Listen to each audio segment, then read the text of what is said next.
तो इसमें दिया है एक प्रेक्षागृह की सीटों की संख्या 25% की वृद्धि की गई, ठीक है। उसके टिकट की कीमत में भी 12% की वृद्धि कर दी गई, तदनुसार उस प्रेक्षागृह में आय कितनी वृद्धि हो जाएगी। तो दोस्तों इनकम कैसे निकलेगी, कह रहा है प्रेक्षागृह की सीटों की संख्या, तो नंबर ऑफ सीट, सीटों की संख्या गुणा प्राइस ऑफ ईच सीट, ठीक है दोस्तों, प्राइस ऑफ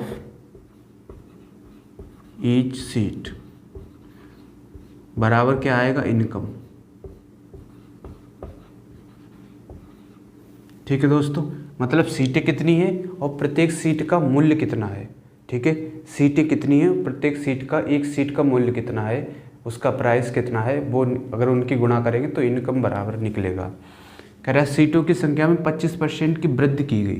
तो दोस्तों 25% की फ्रैक्शन वैल्यू क्या होती है, 1/4। तो पहले सीटों की संख्या 4 रही होगी, अब 1 बढ़ रही है ना, तो 5 हो जाएगी। टिकट की कीमत में भी 12% की वृद्धि की गई, 12% की फ्रैक्शन वैल्यू 12, और ये परसेंट का साइन हटेगा, नीचे आएगा 100, 4 से काटेंगे, 4 तियाँ 12 और ये 25 चौका 100। तो पहले प्राइस अगर 25 रुपये रहा था तो अब कितना हो गया दोस्तों, 3 बढ़ रहा है ना, तो अब हो गया दोस्तों 28। अब इनकी हम गुणा करेंगे तो हमें निकलेगा पहले इनकम कितनी थी और अब इनकम कितनी है। तो पहले इनकम 25 चौका 100, पहले उसकी 100 इनकम हो रही थी, अब कितनी होगी, 8 पंजे 40, 140, ठीक है। तो कितना बढ़ी है दोस्तों, 40 बढ़ी है, ठीक है। 40 बढ़ी है कितने पे, 100 पे, 40 बढ़ी है 100 पे, तो 100 से गुणा करेंगे, परसेंट का साइन लगाएंगे, तो ये कैंसिल हो गया। तो फाइनली कितना आ गया दोस्तों, 40%।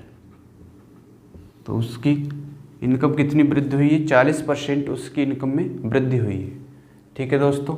और दूसरा तरीका क्या है कि यहाँ पे से करिए दोस्तों सक्सेसिव से, यहाँ पे समझ लेते हैं दोस्तों दूसरा तरीका। दूसरा है भाई सक्सेसिव से करना है।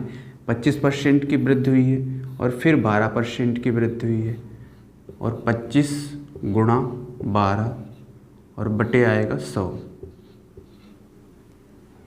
तो ये आएगा दोस्तों 37 प्लस 12 पंजे 60, 12 दूनी 24, 300 बटे 100। तो ये 0 से ये 0 कैंसिल, तो ये आएगा दोस्तों 40%, ठीक है भाई, 40% आ गया। ये था इसका दूसरा तरीका रेशियो मेथड से, ठीक है भाई। और तीसरा तरीका क्या है दोस्तों, तीसरा तरीका यहाँ पे समझ लेते हैं हम। तीसरा तरीका आपको करना है, ये था सक्सेसिव, तीसरा तरीका है रेशियो मेथड से। क्या कह रहा है कि 25% की वृद्धि, मतलब 4 से कितना हो जाएगा, 1 बढ़ेगा तो 5 हो जाएगा। तो पहले 4 था, अब कितनी इनकम हो गई, 5 हो गई, ठीक है। सीटों की संख्या कितनी हो गई दोस्तों, 5 हो गई, ठीक है। कह रहा है कि 12% उसकी क्या बढ़ी है, टिकट की कीमत बढ़ी है। तो पहले 25 थी कीमत, तो अब कितना हो गई, 28 हो गई, ठीक है। तो यहाँ से मल्टीप्लाई करेंगे, 25 चौका 100 और अनुपात ये आएगा 140। तो कितना बढ़ा है, सीधे ये बढ़ा है 40, ठीक है। तो 40% आ गया। ऐसे भी आप दोस्तों इसे कर सकते हैं। ये था इसका तीसरा तरीका रेशियो मेथड से। तो भाइयों चैनल को एक बार सब्सक्राइब करना।